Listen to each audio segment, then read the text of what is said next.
ایک چھوٹے سے گاؤں میں ایک غریب کسان رہتا تھا جس کا نام رحمت تھا۔ رحمت کے پاس تھوڑی سی زمین اور ایک پرانا سا جھونپڑا تھا۔ وہ دن رات محنت کرتا لیکن اس کی محنت کے بدلے اناج بمشکل ملتا۔ اس کے بیوی بچے اکثر بھوکے سو جاتے تھے۔ گاؤں والے اس کی غربت پر ترس کھاتے مگر کوئی مدد نہ کرتا۔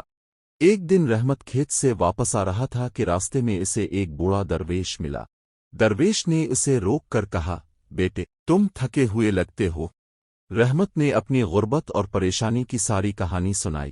درویش نے مسکرا کر اپنی جیب سے ایک چھوٹا سا تھیلا نکالا۔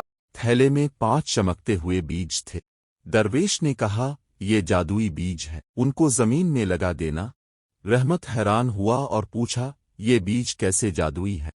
درویش نے جواب دیا، یہ صرف ایماندار اور محنتی کسان کے ہاتھ میں پھلتے ہیں۔ رحمت نے شکر گزاری کے ساتھ بیج لے لیے۔ اگلی صبح اس نے بیج اپنے کھیت میں لگا دیے۔ چند ہی دنوں میں بیجوں سے عجیب سا نور نکلنے لگا۔ پھر اچانک زمین ہری بھری ہو گئی اور ان بیجوں سے سنہری بالیاں اگ آئیں۔ رحمت کی آنکھیں خوشی سے چمک اٹھیں۔ وہ اللہ کا شکر ادا کرنے لگا۔ جلد ہی اس کے پاس اتنا اناج ہو گیا کہ وہ اپنے بیوی بچوں کا پیٹ بھر سکتا تھا۔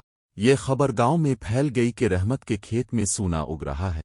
گاؤں کا لالچی آدمی کمال چھپ کر رات کو رحمت کے کھیت میں گیا۔ اس نے کچھ سنہری بالیاں توڑ کر اپنے کھیت میں بو دیں، مگر اگلی صبح وہ بالیاں سڑ کر خاک ہو گئیں۔ کمال چیخنے لگا، یہ کیسے ہو سکتا ہے؟ گاؤں کے لوگ حیران تھے کہ رحمت کے کھیت میں بیج پھلتے ہیں اور دوسروں کے کھیت میں جل جاتے ہیں۔ درویش دوبارہ گاؤں آیا اور سب کو سمجھایا، یہ بیج صرف اس انسان کے لیے ہیں جو محنتی، ایماندار اور شکر گزار ہو۔ گاؤں والے رحمت سے سیکھنے لگے کہ کیسے قناعت اور ایمان سے زندگی گزارنی چاہیے۔